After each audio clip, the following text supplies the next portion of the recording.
Hey guys, how's it going? How to deposit funds on Kraken.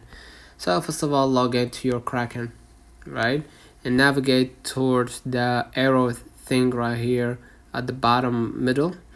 And then just go ahead and click deposit cash or crypto. Alright?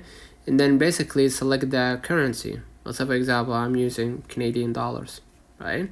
So I'm gonna say, let's say for example, I'm gonna set the $4, which is minimum on Kraken, right? The name of your bank account must match the name of your Kraken account. Transfers are not instant and may take a few days to process. Online banking transfers via ACH are not supported. So go ahead, and as you can see right here, you will see the information of your generated newly bank account, right?